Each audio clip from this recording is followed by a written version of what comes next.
सभी शिवगणों को हरतालिका तीज की हार्दिक बधाई हो। आज मैं आप लोगों को हरतालिका तीज की कथा सुनाती हूँ। यह कथा भगवान भोलेनाथ ने माता पार्वती को सुनाई थी। भगवान शिव ने कथा सुनाते हुए कहा, पार्वती तुम मुझे पति के रूप में पाना चाहती थी, जिसके लिए तुमने हिमालय पर्वत पर कठोर तप किया। तुमने सर्दी गर्मी आदि कष्टों को सहा। इसे देखकर तुम्हारे पिता बेहद दुखी थे।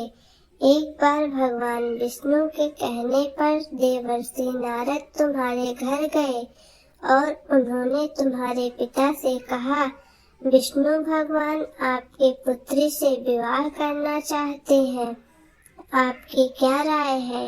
यह सुनकर पर्वतराज बेहद खुश हुए और अपनी पुत्री का विवाह भगवान विष्णु के साथ करवाने के लिए तैयार हो गए।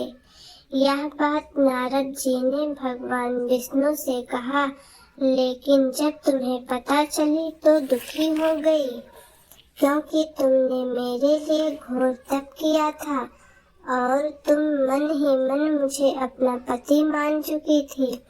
यह बात तुमने अपनी सहेली को बताया, तब उसने तुम्हारी मदद करने के लिए घने वन में छिपा दी। वह वन ऐसा था जहाँ तुम्हारे पिता कभी नहीं पहुँच सकते थे। इस वन में तुमने लगातार तप करती रही। पर्वतराज तुम्हारे न मिलने से परेशान हो गए। धरती पाताल एक करके भी तुम्हारे पिता तुम्हें नहीं ढूंढ पाए, क्योंकि तुम वन में एक गुफा के अंदर आराधना कर रही थी। तुमने रेत का शिवलिंग बनाया था। तुम्हारे तप से प्रसन्न होकर तुम्हारी मनोकामना पूरी करने का विचार किया। इस बीच तुम्हारे पिता तुम्हें खोजते हुए गुफा में पहुंच गए। तुम्हें देखकर पर्वतराज बेहद खुश हुए। अगर आप मेरा विवाह शिव जी से करने के लिए तैयार हैं, तो मैं आपके साथ चलूंगी। पर्वतराज विवाह करने के लिए तैयार हो गए और हमारा विवाह संपन्न हुआ।